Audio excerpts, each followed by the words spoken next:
Bienvenue à vous mes chers, nous sommes le vendredi 7 avril, le lendemain de la pleine lune du Bélier, puisque elle est survenue dans le signe du Bélier, et c'est aussi la pleine lune qui correspond à la troisième gardienne, mère du clan de la troisième lune.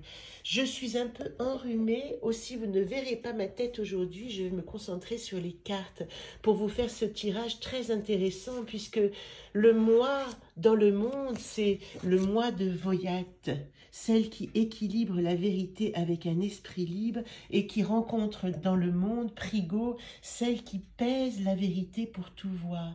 Donc, dans cette quinzaine de cette première lune, qui est vraiment la première lune qui nous dit qu'allons-nous faire du feu de ce bélier, qui attise nos projets? Comment allons-nous utiliser les idées du bélier?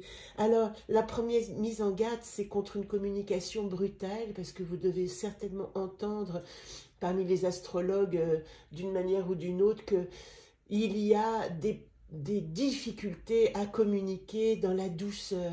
Et plus que jamais, nous sommes invités à essayer de trouver la manière d'harmoniser nos relations, plutôt qu'avec ce Mars qui est très agité, en Cancer, opposé, plutôt que de trouver des moyens encore plus brutaux de dissension ou d'exprimer nos désaccords. Voilà qui correspond bien à notre temps du moment où nous avons l'impression que la violence est activée alors qu'elle ne sert pas à grand-chose. Alors nous sommes ici, toujours à l'Est, vous voyez, c'est vraiment l'illumination du bélier qui nous dit comment est-ce que je peux amorcer ce nouveau cycle astrologique. Vous savez que l'année astrologique, elle est depuis le signe du bélier en parcourant les 12 signes astrologiques, donc jusqu'en mars 2024.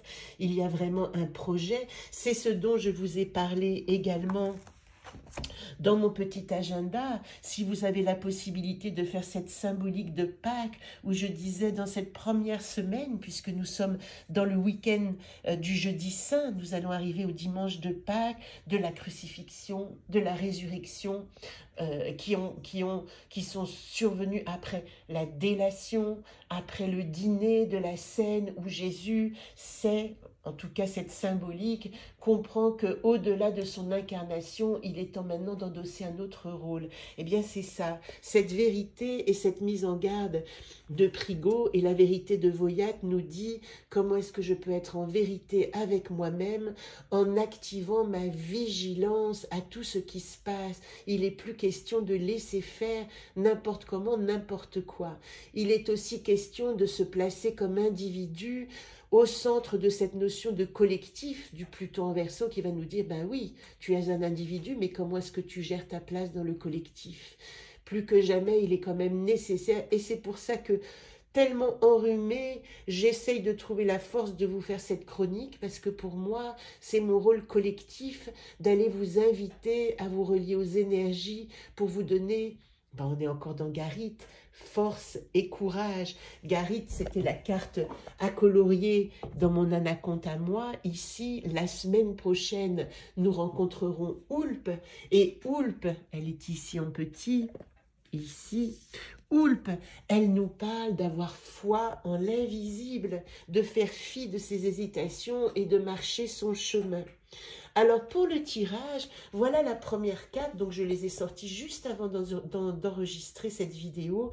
La première carte, c'est Étoc. Étoc, le champ de possible. Maintenant que vous êtes arrivé à ce carrefour de départ de votre vie nouvelle, dans un monde nouveau qui n'a pas encore ni forme ni substance, à part dans la colère et les revendications, est-ce que vous pouvez faire une liste de votre wish list, 5 choses à réaliser cette année? Ça vous aiderait probablement, ça nous aiderait probablement beaucoup à essayer de comprendre vers quoi diriger notre énergie positive.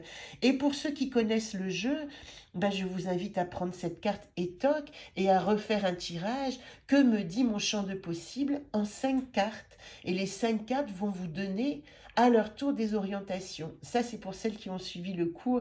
Pour les autres qui ont simplement le petit jeu, vous pouvez simplement écrire votre wish list. Et enfin, pour celles qui ont absolument rien, simplement écouter, parce que ce conseil est absolument collectif. Aujourd'hui, je fais ma wish list de mon carrefour de possibles, vers où je peux me diriger. Et je me limite à 5, parce que comme ça, je peux au moins regarder des pistes sans m'y perdre.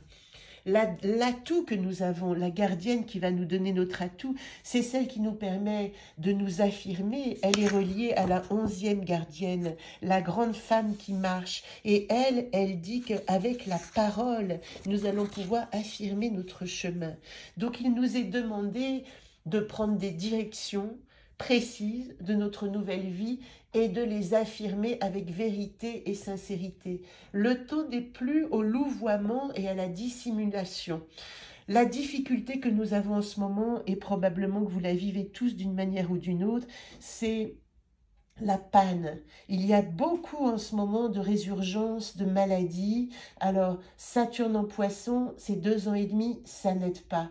Beaucoup d'eau dans les structures, on peut se sentir fragilisé et c'est aussi, on va dire, une configuration qui nous rend fragiles dans notre structure et dans notre incarnation.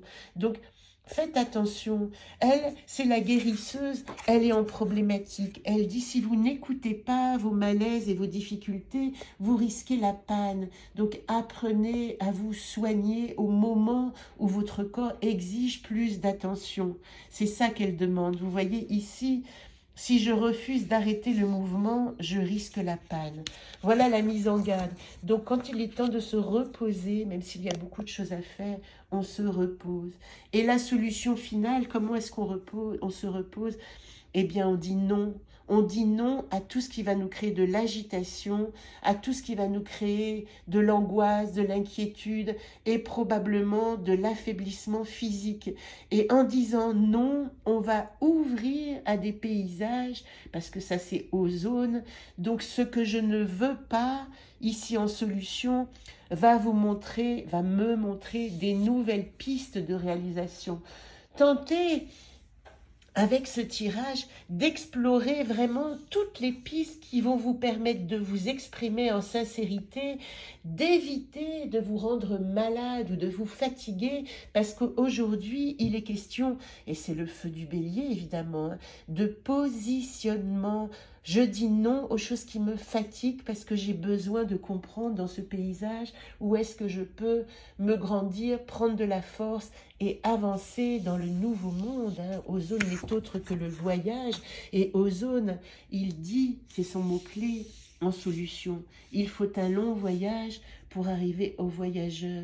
Préparez les bagages, la route est longue et nous avons à reprendre de la solidité. La semaine prochaine, lundi, je vous donne rendez-vous pour découvrir cette merveilleuse carte que j'adore, Oulpe. Et puis nous aurons rendez-vous avec le poussin de la 2e semaine qui nous dira, en semaine 2 de ce cheminement symbolique de Pâques, c'est-à-dire qui me fait sortir de l'ancien monde et m'ancre dans mon nouveau monde, j'apprends par quelle est la leçon nécessaire pour avancer.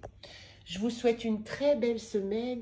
N'hésitez pas, si vous avez le livre de Jamie Sams, à vous replonger dans son histoire qui redonne toujours une très belle dimension symbolique à ce que nous traversons. Je vous embrasse et à la semaine prochaine.